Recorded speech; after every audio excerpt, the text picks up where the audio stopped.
Ladies and gentlemen, kembali lagi sama kita dalam acara INEK, Interview Nekat di Jakarta Keras bersama saya host Ivan Fani atau dipanggil Cobor. Saya Opal Lapo, bisa dipanggil Opal, dan yang pastinya ada wanita cantik di tengah-tengah kita yang sangat expert dalam bidang seks. Siapa lagi kalau bukan Sarimi Isi Zoya.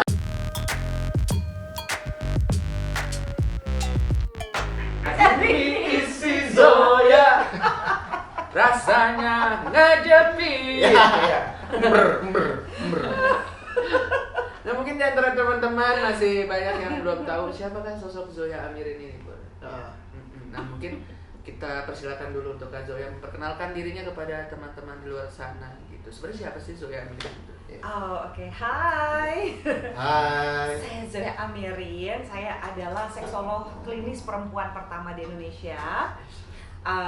Semua rata-rata seksolog itu latar belakangnya dokter dan hampir semua itu adalah laki-laki gitu ya. Jadi gue adalah seksolog perempuan pertama. Yeay. Jadi jangan cuma tahu dokter Boyke. Iya. Ada Juga dokter Tirta. Iya, Juga beda. dokter Martin. Dokter. Karena dokter cilik ya. Iya. Nah, jadi Kak Zoya Amirin itu adalah salah satu seksolog wanita pertama ya di Indonesia. Yes. Tapi setelah kakak banyak muncul-munculan lagi kah atau? Masih sampai saat ini sih ada Baby G Maditya gitu yang seksolog klinis ya. Kalau yang lain kebanyakan tetap seksolog aja, nggak pakai klinis karena latar belakangnya dokter. Oke. Itu kalau yang pakai klinis berarti latar belakangnya psikolog. Apa yang membuat Kak Zoya ingin menjadi seorang seksolog? Dulu gara-gara almarhum Prof. Sarlito Wirawan Sarwono. Jadi waktu gue lagi ngambil S1, Tahu kan lu? Itu sekelas. Makin toprak. Terus kelas. Iya. Pak Prof ya. Prof. Sarlito Wirawan Sarwono almarhum gitu. Waktu itu ada waktu gue lagi S1 di UI psikologi itu mau lulus, bukan mau lulus sih, kira-kira semester berapa ya, semester 4 atau 5 gitu. Itu ada namanya mata kuliah pilihan perilaku seksual gitu. Oke. Terus gue lagi mau bikin skripsi juga kan. Kebetulan skripsi yang gue tertarik waktu itu adalah tentang konsep kesetiaan para laki-laki. Kesetiaan. Karena gue pengen tahu sebenarnya culture-nya tuh laki-laki tuh kalau setia tuh apa sih konsep mereka setia gitu ya. Nah, gue penasaran, gue kepo, gue pengen tahu gitu ya laki-laki tuh ini kayak apa. Akhirnya Mas Ito nawarin, Zoya lo jadi asisten dosen gue bilang, gila gue gak pernah mimpi jadi asisten dosen men, like asisten dosen. Terus dia bilang gini, dan lo kalau bisa ini aja, gue kenalin ke Prof. Mimpi Pangkaila, dia bilang gitu. Prof. Mimpi Pangkaila, Arif Adi Mulya, sama Nek El Tobing gitu kan ya. Itu kita jajaran-jajaran itu. Apaan tuh Mas? Ini ada Asosiasi Seksolog Indonesia. Ada tuh pekerjaan seksolog itu. Ada Zoy, nanti jadi seks terapis, tapi seks terapisnya bukannya di Alexis ya, by the way. Gue takut lo salah kaprah, gue nggak ini, Itu nggak yang jelas. Itu biasa petik mangga ya. Lagi lantai 7. Petik mangga lantai 7 360 derajat. Kategori Uzbekistan. Iya. Rahasia. Mereka gampang dipancing, gue demen. Yakuzi dulu, Yakuzi. Sauna dulu ya. Iya. Nyantai dulu. Tapi kalau ini beda, seks terapisnya beda kalau Kak Zoya. Iya gitu. Terus gue bilang, oh ya boleh Mas gitu. Dimasukin lah gue pada Asosiasi Seksologi Indonesia gitu. Makanya di nama gue kan ada MC itu Master Psikologi gitu, karena gue S2-nya Psikologi Klinis. Terus ada FIAS gitu. FIAS itu Fellow Indonesian Association of Sexologists. Jadi istilahnya kalau nggak ada gelar FIAS, lo bukan seksolog sebenarnya. Oh, jadi harus ada gelar FIAS dulu. Karena kan banyak para ahli yang pada ngomongin seks, tapi kan sebenarnya mereka bukan keahliannya ya. Yeah. Karena gue mesti ada sertifikasi gitu-gitu, ribet deh gitu. Ada izin praktek gitu. Yang lain yang ngomongin seks doang ada izin prakteknya, bahaya. Biasanya Nanti sesat diranjang kalau salah. Biasanya berdasarkan experience juga udah bisa jadi ngasih. Iya, ngasih.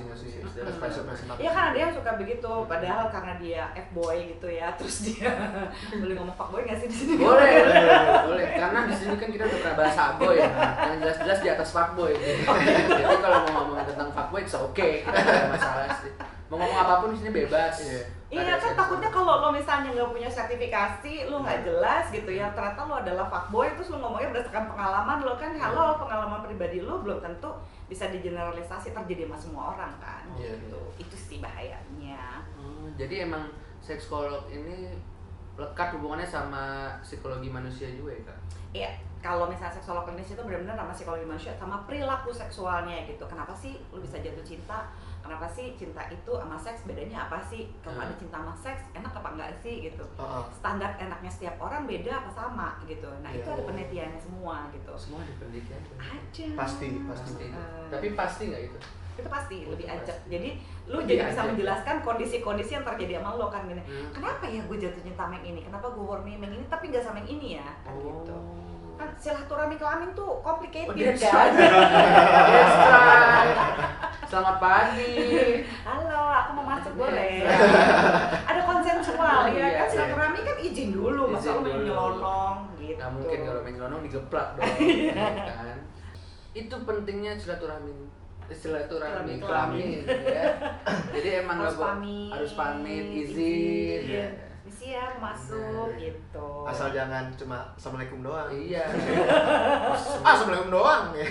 Itu waalaikumsalam. Cepet banget habis itu cabut. Enak kagak lo. Itu suka kurang ajar kan. Nah, gue agak tertarik sama tadi kan Kak Zoya bilang ada judul skripsi yang mengukur kesetiaan pria. Emang kesetiaan pria bisa diukur? Oh bisa, gitu. Pakai alat ukur apa gitu? Apakah diukur dari panjangnya gitu, apanya gitu kan? Oh enggak, kalau ukuran itu ntar lainnya. Itu ada EHS, Erection Hardness Scale. Gitu. Jadi kalau soal kekerasan penis itu ukurannya beda sama kesetiaan. Nah kalau kesetiaan sendiri gimana caranya? Nggak, waktu itu gue bikin skripsinya karena gue pengen tahu sebenarnya konsep kesetiaan kayak apa. Biasalah gitu lagi zaman-zaman kuliah gitu. Terus ada beberapa teman-teman gue yang bilang gini, gue pokoknya kalau misalnya gue pengen sama gue udah naksir banget sama cewek, gue pengen nikah sama dia, gue tunangan sama dia nggak akan gue apa-apain. Tapi kalau gue mau tidurin dulu zaman gue ini gue pasti pakai bahasa jadul banget ya, gue cari aja cewek yang bispak kan 90-an banget gak sih? Kalau kita kan sekarang fuckable ya. Fuckable. Gue fuckable banget orangnya. Oh bukan pucek ya? Bukan. Sabi. Bukan pucek kebel ya? Enggak sabi ya? Ini sabi nih cewek nih. Kenapa? Sabi tuh kayak bisa. Oh gitu. Sabi. Sebenarnya nggak jauh beda sama bispak kan, kalau bispak bisa pakai. Kalau sekarang lebih singkatnya sabi. Nah iya kayak gitu-gitu. Jadi dia bilang, loh kan lo sama aja selingkuh. Ya enggak, kalau ada beberapa yang juga kekeh, ya gue sama prostitusi aja. Kenapa? Ya karena kalau mau prostitusi kan gue beli. Kalau beli putus itu dianggap sama mereka nggak selingkuh gitu. Jadi ternyata konsep kesetiaan itu gitu, monogami itu luas gitu. Dan dari situ waktu gue akhirnya belajar seksologi kan gue mesti belajar tentang cinta juga, gue mesti belajar relationship, nggak cuma seksnya doang gitu. Di situ gue baru tahu, oh ternyata konsep kesetiaan itu lu mesti bener-bener bahas gitu ya. Jadi ketika udah, gue kan nggak apa-apa kalau masih sama misalnya ya kayak gitu ya, kayak yang Sabila bisa lah apalah gitu kan. Itu semua nggak dianggap sebagai perselingkuhan. Ternyata kalau lu mau pacaran, lu tuh mesti ngomongin kayak gitu, karena orang tuh nggak bisa jadi kayak peramal gitu kan. Pokoknya kalau kita jadian, lo setia sama gue setia sama lo.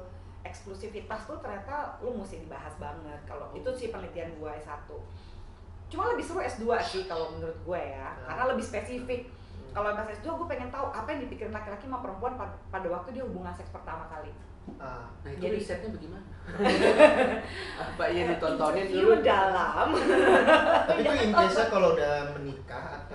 Sebenarnya itu justru bagi mereka yang mau menikah sama mereka yang hubungan seks pertama kali terus ganti partner. Jadi pasti beda dong. Kayak misalnya apa sih? Gue kan pengen tahu gitu. Apa sih yang dipikirin laki-laki sama apa yang dipikirin perempuan gitu. Waktu itu gue mikir aku pengen tahu gitu ya. Masih setiap ada ganti pasangan kan pasti lu ada awkwardnya lagi lah, gitu. Meskipun lu cinta banget, naksir banget, nafsu banget sekalipun gitu. Ternyata di situ gue tahu perempuan itu pada saat hubungan seks pertamanya atau ganti pasangan seks baru, mereka itu sangat-sangat relatif banyak yang insecure sama badannya. Padahal yang gue teliti itu banyak loh, mulai dari status sosialnya berbeda-beda, mulai dari pembantu rumah tangga sampai model paling hits gitu ya di Indonesia Raya ini gitu. Terus mulai yang size-nya cuma 6 kali ya Pak 4 gitu size-nya sampai yang size-nya 26 gitu. Jadi segala macam, karena gue pengen tahu gimana sih cara lu menerima tubuh lo gitu. Ternyata semua perempuan dari yang muda sampai yang paling tua semuanya mikirnya tuh sama. Pada saat mau hubungan seks pertama sama orang baru atau pertama kali, mereka mikirnya gue nih seksi nggak ya, gue cantik nggak ya, gue tuh oke nggak ya buat pasangan gue, meskipun misalnya udah nikah nih gitu malam pertama udah mau hubungan seks, udah pasti lo ya kurang lebih lo pasti cinta lah ya, setidaknya lah diasumsikan gitu, orang gue udah nikah sama lo, tapi tetap cewek itu butuh afirmasi ternyata bahwa gue ini tuh disukai sama lo. Jadi kalau sampai udah di atas ranjang, cewek nggak denger itu, banyak cewek yang agak insecure gitu ya gitu, agak insecure ya, nggak semua cewek kayak begini, tapi kebanyakan perempuan berpikir gue ini cukup seksi nggak ya sebenarnya, gue tuh cukup nyaman nggak ya, jadi dia butuh tubuhnya tuh diterima sama si cowoknya. Tapi cowok pas di atas ranjang itu tuh wah perform, gue mau pakai gaya ini nih Crouching Tiger, Hidden Dragon misalnya, gue mau pakai Kung Fu Panda nih, lihat nih gue Hercules gitu. Makanya kalau pada saat lagi waktu hubungan seks pertama, cowok tuh maunya lampunya terang supaya dia bisa show off. Lu lihat ya gaya gue begini. Sementara cewek maunya agak redup-redup, remang karena dia gue diseksi gak ya buat dia. Bayangkan kalau dia gitu cewek yang paling cantik se Jakarta Raya misalnya atau se Indonesia gitu, terus dia gitu banyak banget yang naksir dia, tapi cowoknya sendiri di atas ranjang nggak muji dia gitu. Jadi satunya butuh diterima si perempuannya, si cowoknya pamer gitu. Itu yang bikin mislek pada saat hubungan seks pertama. Kaku-kakunya gitu. Itu kan kalau in case-nya kalau cewek yang insecure. Kalau misalkan terbalik dengan cowoknya insecure, kayak wah nih gue malam pertama si cewek pengennya gue udah bisa ini dan kayak gitu, sedangkan dia belum ada pengalaman sama sekali. Itu pikirannya cowok banget. Cowok itu insecure-nya sama performa, sementara cewek insecure-nya sama tubuh kan. Nah, semua cowok itu sering tuh mikir kayak begitu. Nah, gara-gara pemikiran gini juga sih sebenarnya bikin penelitian S2 gue itu, karena gue tuh kan kepo. Apa iya semua cowok mikir kayak begitu? Ternyata bener yang lo bilang. Jadi banyak cowok tuh mikir nanti kalau misalnya ceweknya harapannya kayak gini ini gimana? Memang sih salahnya juga apa? Karena kita kan tinggal di lingkungan yang patriarki ya. Gue gak usah ngomong luar negeri deh, kita ngomong Jakarta aja gitu ya. Karena saya di Jakarta ini patriarki tuh kan gini, ada banyak cewek-cewek yang ngeluh ke gue, Mbak Zoya gak enak banget nih Mbak, si cowok gue begini, cewek gue gini. Iya nih Mbak Zoya, si ini nih begini. Terus gue bilang, kenapa lu gak nyaman hubungan seks lu? Gak enak Mbak gitu, gayanya gitu-gitu aja. Nah pertanyaan gue adalah gini, emang bagian tubuh lo yang paling sensual dan yang paling gampang dirangsang yang mana? Lo tau nggak? Posisi yang paling bisa kena ke G-spot lo, ke klitoris lo, atau gini-gini, itu gimana? Nggak tahu. Lo kenapa lo nyalain cowok? Loh, cowok kan harusnya lebih tahu tentang seks. Nah itu kan mitos ya. Iya benar. Gitu. Mitos ini yang bahaya, bikin banyak cowok jadinya suka latihan dulu ke prostitusi gitu ya, sebelum dia hubungan seks, karena dia takut gitu, dia nggak bisa perform. Padahal sebenarnya cewek itu nggak bener-bener nggak semua cewek langsung oh iya ayo show me what you got gitu ya, nggak gitu juga kan di atas ranjang. Cuma masalah cowok tuh juga suka kepedean kan, nafsu ya gitu, dan ketakutan itu wajar. Cuma gini, kalau cowok-cowok ya daripada lu parno, lu jangan pergi ke prostitusi, lu sebenarnya nanya aja sama cewek lo, gue pengen bikin lo jadi cewek paling seksi sedunia, enaknya lo gue apain sih? Gitu, nanya kan. Tapi kan kadang-kadang cowok tuh gengsi, kayak merasa gak bisa, gue harus tahu gitu. Terus malah jadi dia ranjang kadang-kadang, lo ngapain sih? Kayak cowok tuh kayak kadang-kadang di atas ranjang tuh kayak kehilangan GPS, tau gak lo? G-spot positioning system. Lu nyari, ada apa? Gitu. Nanti kepanjangan GPS tuh itu. Saya belum tahu. Kayak lu nyari apa sih sayang? Apa? Ngurusu-rusu di bawah sana ngapain? Gitu. Nanti besok-besok kalau cewek minta buka Google Maps arahnya ke situ. Ngajak nih.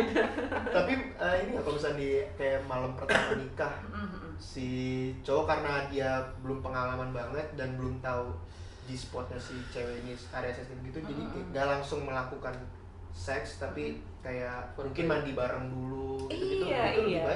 Kalau gue bilang sih mendingan kayak begitu ya, jadi jangan berasumsi gitu. Makanya gue tuh pengen banget kayak bikin kelas atau buku tentang persiapan pranikah, karena memang seks edukasi itu bukan isinya adalah tutorial senggama, kecuali memang persiapanmu buat nikah gitu kan ya. Dan lo nggak bisa lo nonton ketika lo mau nikah lo nontonin film porno terus, kan film porno itu jadi membuat lo mempertanyakan kenormalan seksualitas lo, kayak kok di situ pink, kenapa lo coklat ya say gitu ya. Iya kan, masalah ukuran juga ukuran segala macam, terlalu banyak mitosnya gitu, tuh parah banget kalau film porno gitu. Terus kalau misalnya pada saat lu mau malam pertama, sebenarnya yang lu lakukan adalah apa? Lu obrolin gitu. Komunikasi. Sebaiknya gitu kalau misalnya ya udahlah seumuran kalian mah udah pasti gitu ya, udah banyak yang relatif melakukan hubungan seksual. Gue bukan menyarankan, tapi kalau lo pengen pacaran yang sehat gitu ya, sebenarnya culture yang harus lo biasakan adalah membahas. Kalau menurut lo tuh seks tuh kayak gimana sih? Yang enak kayak gimana?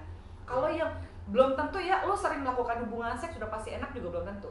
Benar. Gitu. Karena ada banyak orang yang gitu, begitu ganti pasangan, dia pikir wah waktu lagi sama si cewek ini nih gitu, atau sama cowok gue yang ini nih, dia suka diginiin. Akhirnya semua cowok digituin sama dia, atau semua cewek digituin. Ternyata yang bukannya beda-beda ya gitu. Terus tau nanti lu bilang apalagi nih ya, ini gue bukan mendiskriminasikan para laki-laki ya. Para laki-laki itu adalah makhluk yang paling sering ngasih label hiperseks sama cewek yang sering banget minta seks.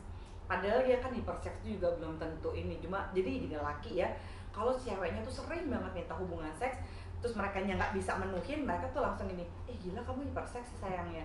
Padahal kan itu kan cuma masalah kayak makan aja ya, dia lagi pengen makan banyak, lu lagi pengen makan sedikit, lu terintimidasi, lo katain dia hiperseks gitu, padahal sebenarnya nggak gitu-gitu amat kan. Boleh loh jadi cowok, lu sekali-sekali capek, lu sekali-sekali nggak mood gitu, tapi lu tinggal bilang, entah kita kapan aja deh gitu, jangan langsung nge-label gitu, paling males kan gitu. Cuman kita susah buat nolak itu.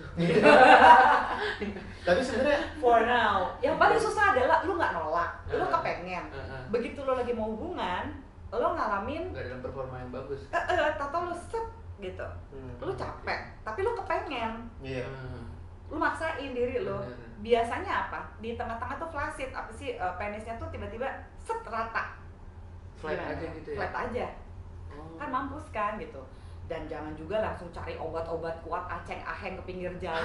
Itu nggak recommended. Kok ahong berarti nggak recommended ya? Tongfang juga enggak nih. Beda kalau tongfang. Lo makin hancur. Kemarin saya impoten, sejak saya ke tongfang, biji saya hilang. Oh berarti buat yang toko-toko obat itu dari Kak Zoya sendiri nggak merekomendasi? Jamu-jamu apapun itu juga lingkaran setannya malah makin parah, karena gini, kalian masih muda gitu ya, terus ketika kalian perlu ada hal lain gitu untuk nambahin hubungan seks yang itu kan jadi nggak organik hubungan seksnya pertama. Kedua, lu jadi makin gak pede. Laki tuh kalau misalnya dia udah pernah performanya gagal ya, misalnya 10 kali nih dia hubungan seks, 9 kali enak banget, sekali gagal, yang dia ingat sekali gagalnya doang. Harga diri kan soal laki-laki. Lo pergi ke sana kemari beli obat kuat, nggak juga bikin tambah sembuh kan. Kadang-kadang sebenarnya yang harus diiniin tuh egonya gitu, karena udahlah nggak apa-apa kan cuma sekali gagal, 9 kali kemarin enak loh gitu. Udah kita coba lagi, diomongin sama ceweknya. Dan yang paling males adalah gini, kalau gue sih percaya ya, kalian kan laki-laki gitu ya, kalau misalnya lu suka banget sama satu cewek, dan ya of course kalau lu suka pasti ada nafsunya lah, lu udah nafsu nih sama tuh cewek, tapi karena lu saking sukanya, lu pasti nggak akan maksain kan untuk senggama sama dia kan.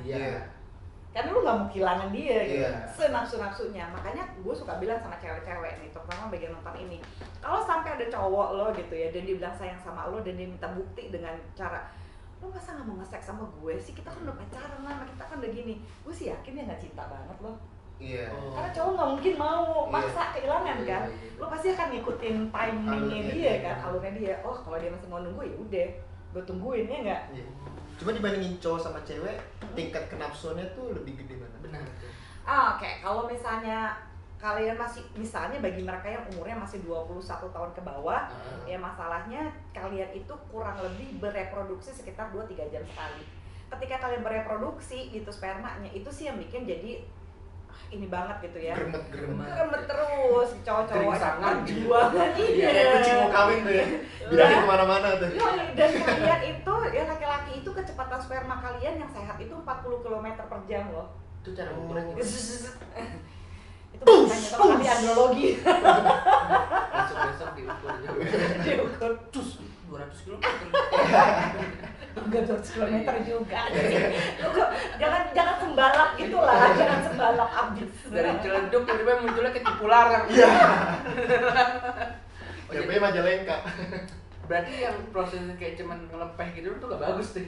Yang kan kadang gimana? Kamu maksudnya kayak meleleh doang kayak terus gitu. Nah, ini dia nih, ini penting nih. Meleleh coba. doang itu kan air maninya. Ah, Ya kan? Di dalam air mani kan ada sperma. benar. Iya. Nah, kalau misalnya lu cuma kayak meleleh gitu doang, bukan berarti sperma lu tuh bukan kalau keluar terus dia leleran kemana-mana gitu. Yang kayak dibilang sama salah satu mantan anggota KPAI, wah di kolam renang bisa bikin hamil. Nggak begitu, kayak nggak begitu. It's like mitos. Mungkin ya, kan nggak mungkin dia berenang tuh kan. Nah, kalau misalnya di dalam kandungan, di dalam rahim, karena situasinya udah dipersiapkan begitu, dia berenangnya segitu. Oh. Nah, itu ada tesnya tuh biasanya, tapi itu mesti ke androlog atau ke urologi gitu. Jadi kalau misalnya lu mau nikah, daripada lu tes keperjakaan, keperawanan lah itu malah lebih sorry ya bullshit menurut gue. Kalau lu mau nikah justru lu mendingan tes kecepatan sperma lu udah oke belum gitu. Jadi kalau misalnya mau punya anak, kadang-kadang laki-laki kan suka gitu. Nggak mau tes gitu. Bininya aja nih yang salah nih pasti. Padahal yang bisa bikin anak laki atau perempuan itu adalah dari sperma gitu. Terus kayak gitu kecepatan sperma lo kalau nggak 40 km/jam nggak bisa nembus itu si ngeliatnya telurnya. Mikroskop gitu-gitu. Kayaknya sih. Gitu. Itu mesti ke dokter, ke androlog buat ngukur itu kecepatan sperma lo. Coba mas, tolong kocok. Apa sih? Kan buat dicek ya. Besok-besok gue mau ngecek juga sih di kloset gua. Ya nggak bisa juga. Sampai ke kloset ya. Nggak bisa. Lu kalau di kloset udah mati kan, begitu keluar ya berapa lama dia mati. Ya, itu kalau berenang. Iya. Maksud gue jadi takut Bur, kita jadi parno. Sebenarnya Kalau juga bisa jalan gitu. Setahu gua Lu udah punya anak sung di mana-mana kalau Makanya, gitu. pasti kita sering di tembok gitu. Lagi tembok kamar mandi kok besok-besok ada tembok mak gue. Kok ada anak di situ gitu. Presiden Tunggu anak. Tapi untuk yang mitos itu sebenarnya kalau sperma udah ketemu air apalagi kalau perang kapur gitu langsung mati kan? kan. Lagi ada kaporitnya. Iya. Mungkin lah. Oh berarti kalau Dia nggak bisa tahan lama kok di luar ini kalau udah keluar. berarti kalau berhubungan di kolam renang itu potensi untuk hamilnya nggak ada dong berarti? Tergantung. Kan pada waktu berhubungan di kolam renang kan ada penetrasi, penisnya masuk ke dalam vagina kan. Lu keluarnya di dalam kan, nggak ada air kolam renang kan. Oh. Justru kalau misalnya lagi senggama di kolam renang dan ada kaporitnya, gue satu lebih ngeri, kemungkinan hamil tetap ada. Ya kecuali kita kontrasepsi apa gitu. Kedua, mungkin ceweknya nanti malah kena UTI atau urinary tract infection. Kena infeksi, kenapa? Kaporitnya kan masuk ke dalam. Oh Iya dong, pada saat ada senggama. Tapi kemungkinan hamil tetap ada kalau dia masih usia subur ya. Gitu. Terus anaknya bau kaporit Bur. Ya ampun, bleaching gitu. Bau kaporit. Sedih banget Pada jadi hijau-hijau gini kan. Nah tadi ngomongin usia subur, sebenarnya usia subur cowok sama cewek itu beda nggak sih? Nah itu. Kalau Mungkin kayak kuatnya cowok tuh di umur berapa, cewek tuh umur berapa? Soalnya kan di stigma anak muda sekarang kita tahu ada kakek Sugiono ya. Iya. Dia di umur ya seusia kakek-kakek masih bisa gitu. Kuat Masih gitu loh. kuat gitu buat genjot. Apakah emang kalau laki-laki itu Genjot. lama gitu? kayak sepeda. Iya. Genjot, goyang, Goyang. ajar play. Gas. Kakek Sugiono kenapa ngetop banget sih ya? Karena ya seorang kakek, Iya. kakek main sama anak muda gitu. Kita anak muda aja iri ngeliat dia. Iya. Oh lu bisa main sama begitu lah. Iya. Akhirnya Banyak frame-nya. Iya, frame-nya. Banyak scene-nya tuh dia. Oh, pantesan segitunya si kakek Sugiono. Jadi gini sebenarnya laki-laki itu emang ada kan menopause sama andropause gitu ya. Kalau andropause itu cowok ya. iya, tapi gini cowok itu nggak pernah bener-bener hilang, nggak pernah bener-bener hilang itunya testosteronnya. Tapi kalau perempuan menopause itu ada di mana estrogennya nggak berproduksi lagi. Dia tetap bisa senggama, cuma mungkin agak lebih seret sedikit, jadi mesti pakai gel dan segala macam. Nggak kayak orang susah juga sih. Masih bisa orgasme kalau Oh bisa orgasme. Jadi itu mitos yang bilang wah kalau perempuan kalau udah menopause dia nggak bisa hubungan seks lagi. Oh salah banget gitu. Jadi menopause tuh ada masanya pre, terus ada menopause, terus ada pasca menopause ya. Jadi biasanya menopause itu umur 50-an, tapi premenopause itu biasanya mulai berasa mulai dari umur 30-an, 35 zaman sekarang. Jadi bukannya rasanya gimana ya? Rasanya nggak, kadang-kadang menstruasinya nggak teratur gitu aja. Kecuali ada yang memang dari dulunya menstruasinya udah nggak teratur. Pokoknya kondisi ini kalau memang mau memastikan pergi ke ini deh, ke obgyn ya, atau ke ahli kandungan itu biasanya untuk meriksain.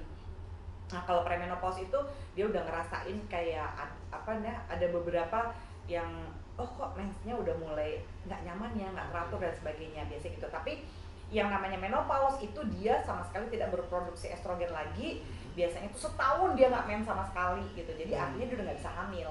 Nah banyak perempuan lebih nyaman tuh kalau lagi kayak gitu.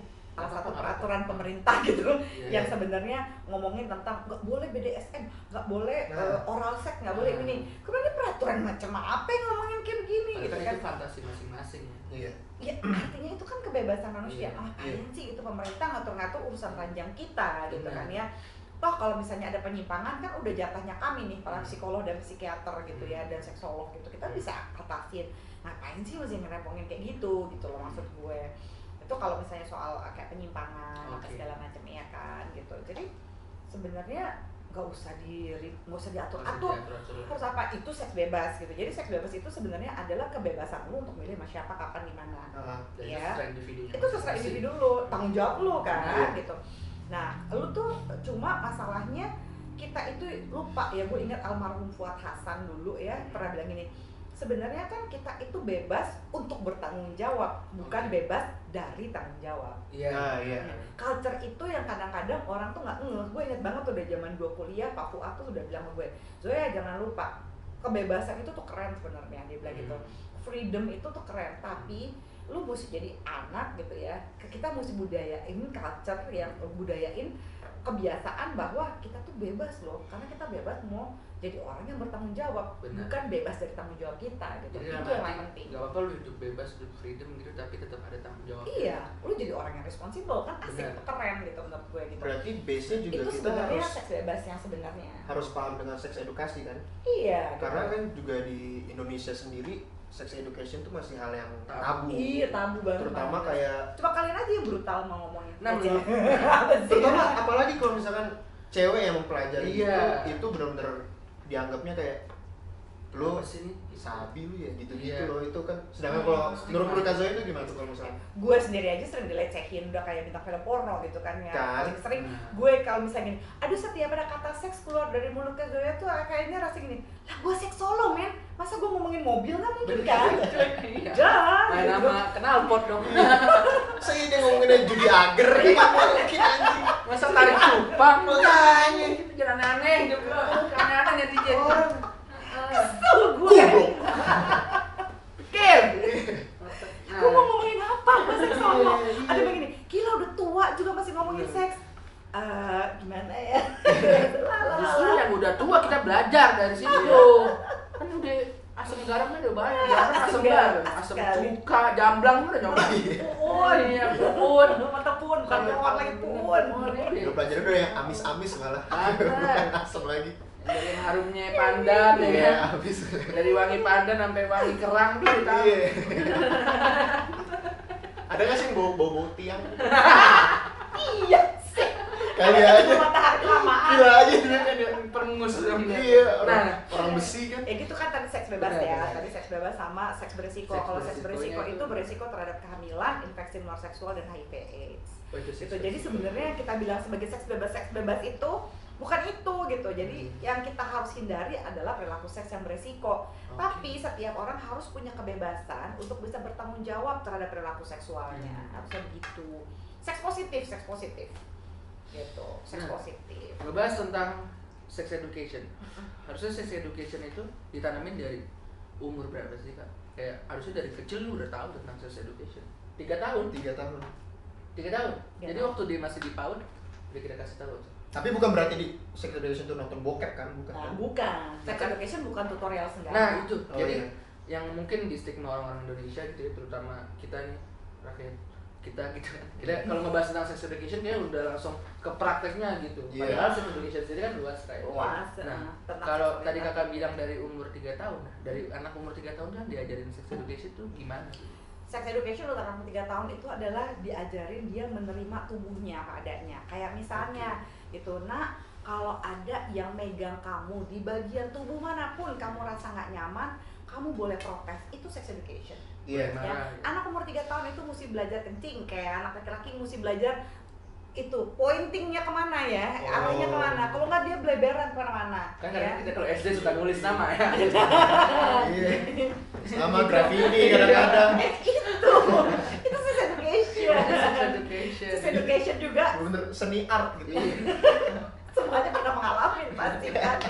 sex education kayak gitu 3 tahun. Jadi 3 Anak tahun. cewek juga malah mencebok itu dia harus dari atas ke bawah. Kenapa? Karena nggak boleh dia ngambil misalnya dari bawah, dari anusnya masuk ke vaginanya, itu nanti bakal bikin infeksi gitu. Makanya kenapa anak kecil banyak yang dia garuk-garuk kelaminnya, ibu bapaknya panik, padahal karena ada bakteri-bakteri yang harusnya ada di anus itu masuk ke vagina. Padahal mah emang anak pengen garuk aja. Padahal mah Ada yang enak aja galer. Iya benar. Garuk leher maksudnya. Garuk leher ya. Karena anak kecil bener, banyak orang tua datang ke gue gitu gini, aduh saya mau konseling, gawat nih anak saya ini sering garuk-garuk penisnya. Ya, seperti gini, Bu, Pak, coba bayangin deh ya, ini bukan karena mereka pernah dilecehin atau karena anaknya nakal atau bandel gimana, tapi ya kalau memang dipegang kan namanya juga kelamin pasti sensitif. Kan enak ya, dia ngerasa enaknya. Kayak pagi-pagi normal kan? Normal. Betul. Kadang kalau di tempat dingin kita nyari kehangatannya di situ. Dari Monas langsung. Iya, dari Monas gue mana ya? Iya. Hangat. Jadi itu bukan nggak melulu tentang penyakit ya, mungkin Enggak tentang penyakit. Jadi seks edukasi adalah bagaimana kita memahami ya perkembangan psikoseksual kita sejalan dengan usia biologis kita. Usia 3 tahun mesti paham apa, usia 7 tahun paham apa, 10 tahun paham apa, remaja akhir balik mesti paham apa gitu. Nah, yang wajib banget adalah mereka-mereka yang sedang akhir balik. Mimpi basah sama menstruasi. Jadi rata-rata di umur 12 tahun ke atas lah ya. Iya. Tapi kalau sekarang karena perbaikan gizi, kebanyakan udah mimpi basah sama udah menstruasi umur 10 tahunan, 9 tahunan. Iya. Dia 5 tahun udah coli. Enggak. Udah jadiin bapak. Enak kan ya? Enak. Iya. Mantep nih ya. Namanya tarik ulur. Tarik ulur. Bukan cuma perasaan aja, tarik ulur ya. Iya benar. Emang biasa dari main layangan. Iya. Gitu kan. Kenapa dicontohin? Kayak itu namanya bapak yang open mind. Iya, open mind. Salah ya, American Pie ya. Namanya juga Jakarta kelas. Nah, Jadi bapak itu harus open mindnya, jangan open BO. Iya. Karena aku dan bapak. Bisa open. Iya. Open BO. Sebenarnya kalau ada open BO gue juga mau, gue laki-laki cuman susah gitu ya. Iya. Ada apa mau gue kasih? Nah, Kak, ngebahas tentang sex education tadi gitu, di usia remaja yang udah akhir balik gitu kan, dimana dia juga udah bisa ngambil anak orang kalau cowok gitu. Iya, betul. Terus kalau cewek Pinter banget sih kamu. bukan pinter, emang udah tahu aja. Dia ngambilin kucing banyak, ayam, kucing, Makanya kucing entok. semua sering beranak. Dia terakhir jerapah. Zoofilia sekali. Berarti kan dari umur 12 tahun berarti udah harus kasih tahu lu, harus tahu kondom dan segala macam gitu. Iya, pinter banget. Itu kalau udah sudah jadi seks edukasi buat anak remaja gitu ya. Remaja itu dari anak-anak ke remaja artinya kan ditandai dengan akhir balik ini. Nah, anak cowok udah mesti dikasih tau, nah kamu udah aktif secara seksual, sperma kamu ya itu udah bisa bikin hamil perempuan. Caranya gimana? Pokoknya yang namanya kelamin kamu itu tidak boleh silaturahmi kelamin dengan perempuan. Jadi kelamin kamu yang laki-laki nggak boleh masuk ke kelamin perempuan. Itu namanya hubungan seks. Udah gitu aja, sesimpel itu. Gitu. Kalau nggak kan banyak anak-anak SMP, SD yang suka bingung yang masih awal-awal gitu kan. Ciuman bisa hamil nggak sih? Sampai gitu kan ada pertanyaannya. mitosnya kan. Karena dulu kan sempat ada buku di tahun berapa gitu Iya. yang ngebahas tentang ciuman bisa bikin hamil. Iya, gitu. Mulut lu kurus sperma. Termasuk kan entah pertanyaannya selanjutnya ada juga yang masih percaya sama mitos itu sampai pas begitu lagi menelan sperma takut bisa hamil. Itu tuh beda ya gitu. Usus rahim. Rahimnya di usus 12 jari. Exactly. Tapi kan logikanya orang suka nggak ngeh ya. Usus 12 jari. Aduh, gimana sih logikanya, capek deh. Berarti kan sex education sendiri nggak melulu ditanamin ke anak muda doang gitu, tapi orang tua juga harus dikasih tahu. Iya. Orang tua juga mesti bisa menerima seksualitasnya. Jadi seks edukasi itu sebenarnya dari lahir sampai meninggal dunia loh. Karena penting juga kan seks Kan kita edukasi makhluk seksual juga kan. dari dini. Karena banyak yang kejadian untuk yang udah di usia remaja dan dewasa dia rada menyimpang. Karena kalau pas dari cari tahu waktu masa kecilnya dia kena penyimpangan sosial gitu kan. Kena pelecehan atau pelecehan dari pemerkosaan. dia mungkin omnya gitu-gitu kan. Iya. akomodasinya. Iya. Terjadi acquaintance rape atau pemerkosaan yang dilakukan oleh orang yang dikenal gitu. Jadi pelecehan seksual ketika kenapa sih mesti ada seks edukasi? Sebenarnya supaya lu tahu tubuh dan seksualitas lu. Lu harus dihargai sama orang gitu ya. Lu nggak boleh main dipegang-pegang aja. Apalagi anak kecil main dokter-dokteran, main grepe-grepe gitu nggak boleh kan gitu. Iya kan? Kita kan main dokter-dokteran kan, buka baju. Ayo nanti aku periksa. Jantung kamu berdetak kencang ya. Kalau nggak jadi pegang-pegang. Jadi meja makan badannya. Iya kan? Lu gue nonton film lu. Terus bergaul ngomong berarti kali ini. Tadi kan kita ngebahas tentang anak muda ini. Girl. Ngebahas tentang anak muda ini, Kak. Nah, berarti dari sisi Kak Zoya sebagai orang tua gitu. Sebenarnya cara yang baik buat ngasih tahu ke anak tuh gimana sih? Karena jujur, Masih tabu. gua pribadi juga pun orang tua nggak pernah ngebahas tentang seks sama sekali. sangat tabu. Sangat tabu gitu. Ya mereka cuma ngomong tentang ya lu nggak apa-apa main di luar setelah capek asal jangan hubungan, maksudnya jangan namanya sama anak polisi, orang. jangan namanya anak orang gitu doang gitu. Nah seharusnya tapi sebagai orang tua tuh harusnya ngasih tahu gimana sih? Kurang lebih sih sebenarnya hampir sama kayak gitu tuh ya. Gue tuh ngomong gitu ke anak gue ya si gue ngasih tahu ke Phoebe gitu ya misalnya. Kan pas dia lagi remaja gitu. Gue akan kasih tahu pertama Phoebe jangan sampai hamil. Oke. Ya kan? Kalau sampai lo hamil ya pasti kita akan ngebantuin, tapi gitu yang hamil kan kamu sebagai perempuan itu susah. Nah, yang mungkin akan bikin anak gue jengah, gue biasanya juga akan ngomong sama pacarnya. Oh, jadi jangan hamilin anak gue ya. Gitu. Karena gini, kan kalau misalnya kita cuma bilang jangan doang gitu-gitu terus dia ngumpet-ngumpet gimana? Bener. Iya. Justru anak semakin dikekang semakin kepo. Iya, gue takutnya kan begitu. Jadi gue kasih tahu kayak gini, karena kalau nggak hidup lo susah. Benar. Misalnya gue kan kasih tahu biasa begini. Kalau lu pokoknya udah akhir balik, gue bilang gitu. Jangan kalau misalnya lagi sama teman sama pacar atau apalagi sama pacar gitu ya. Gini, gue bilang laki-laki sama perempuan itu nafsunya beda, Benar. bilang gitu. Kenapa? Karena laki-laki dia bisa terangsang meskipun sama cewek bukan tipenya dia atau dia nggak naksir banget. Iya. Kalau cewek kita memang milih. Nah, misalnya nih romantis sama seks itu beda laki sama perempuan. Sexual script-nya tuh beda, gue bilang gitu. Misalnya gini, jangan pernah cowok lo itu atau temen cowok lo itu mangku lo ya gitu. Jadi nggak boleh mangku perempuan kalau laki-laki menurut gue. Kenapa? Ya kan kalau dipangku lo akan relatif lebih mudah kegesek terus terangsang. Auto itu auto. Iya kan, auto banget. Itu di luar kontrol kan. Susah langsung gitu kan. Ya kasihan cowoknya juga kan buat ceweknya romantis. Berarti romantis buat lo tuh nafsuin buat laki ya. Soalnya tuh maksud tuh, ayo. Iya kan. Kok Skuy. merasa sejauhnya merasa terpanggil. Nah, kayak gitu. Kayak ada casingnya nih tiba-tiba nih. Cewek-cewek ya, ini lo maksud gue gitu. Itu otomatis banget. Tapi tetap kalau sampai mereka melakukan pemerkosaan tetap salah lakinya. Cuma gitu ya, karena kita udah tahu ya hati-hati itu kedua satu ya. Terus kalau misalnya lagi mau misalnya melakukan misalnya meluk dari belakang itu juga gue nggak pernah kasih. Ya, meluk dari belakangnya kan dianya meluknya sih romantis gitu, tapi cowoknya kan kesenggol juga gitu. Kayak gitu-gitu. Jadi gue bilang gini, batasannya nih buat semua orang yang ngedengar ini ya, terutama batasannya apa sih kalau lo pengen pacaran yang sehat? Ini ada penelitian tahun 2006 di UI ya, sama teman-teman gue di UI, FKM. Waktu itu diulang lagi tahun 2016. Ini hasilnya kurang lebih hampir sama. Di mana ya? Hubungan seks yang sehat itu ada sampai batas meraba alat kelamin dan meraba payudara. Itu seks yang sehat. Iya. Sampai cukup meraba aja berarti. Nggak gini, jangan sampai ke batas ngeraba. Kalau udah ngeraba itu gampang banget terjadi hubungan seksnya. Jadi kalau lu masih ciuman masih relatif oke. Ya, lu masih pegangan tangan masih oke gitu. Tapi kalau udah ada yang ngeraba kelamin sama ngeraba payudara, itu cepet banget kejadian hubungan seksnya. Jadi kalau lu pengen sehat ya jangan ngeraba payudara dan sekitarnya, karena mudah sekali untuk membuka jalan ke hubungan seks pranikah gitu. Jadi kayak gitu. Nah kan ada juga pertanyaannya kayak gini nih, sebagai penutup mungkin ya, bahwa gini, terus gimana dong Mizoya, batasannya yang paling jelas yang mana gitu ya? How far is too far, gitu kan ya? How far is too far dalam hubungan seks?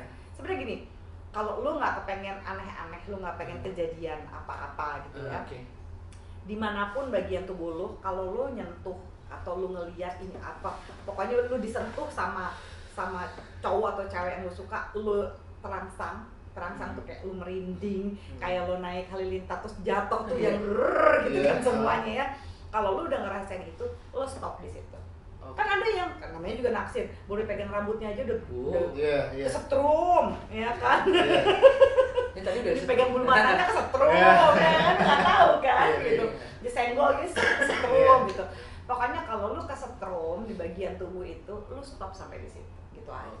Lebih baik itu apa how to be Gofar? Kok Gofar? Banyak laki-laki yang Ya. kayaknya gue lebih cocok jadi Gofar deh. Kenapa? Ya dari segi apapun mantap lah dia. Karena kan dia tiap Karena bangun. dia gini, apa namanya? Dia termasuk anak punk yang wangi. Enggak. Iya, Bang wangi dia. Punk kapitalis. Bukan hanya pangnya aja, Iya. isi DM-nya juga wangi dia. Oh iya. Dompet Iya. semua. Oh iya. Isi DM-nya wangi banget dia. Karena kalau dengar cerita dia kan enak gitu. Tiap bangun pagi lihat mukanya beda gitu. Iya.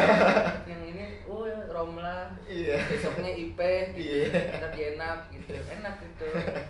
Hidup Gofar. Terus gue kasih tau deh. Hidup Gofar. Kapan-kapan lu main sini lupa. Iya. Nah jadi gitu ya, cukup di sebatas, jangan sampai lebih ke ngeraba, ciuman it's okay gitu. Cuman kan anak sekarang mah ngeraba kagak nyedot. Nah pokoknya segitu aja, thank you buat semua yang udah nonton. Sebenarnya masih banyak banget sih Banyak banget yang ditanya. pengen Kalau dibahas. dilanjut bisa sampai Bisa 50 hari ya kan. malah bisa sampai hubungan kita udah menikah. Iya. Tetap konsultasi sama Banyak Zoya. banget. Mungkin buat teman-teman yang mau konsultasi ke Kak Zoya itu bisa kemana gitu kan? Bisa DM aja di Instagram gitu ya, nanti Apa akan Instagram? dialihkan. Instagramnya Zoya Amirin, Zoya. dan juga kalau misalnya masih ada pertanyaan tentang seksualitas gitu, coba lihat di YouTube Zoya Amirin juga. Atau ada klinik atau apa? Ini apa gitu? Ada saya di Hak Klinik di Jalan Hang Lekir, sama di Derma Lounge Klinik di Jalan Daksa. Oke. Kalau kita dapat diskon nggak? Boleh dicek. Gratis kalian berdua, Cakep banget gratis. deh. Curhat tiap hari gitu. Buat teman-teman, thank you udah nonton Inek Interview Nekat bareng Jakarta Keras.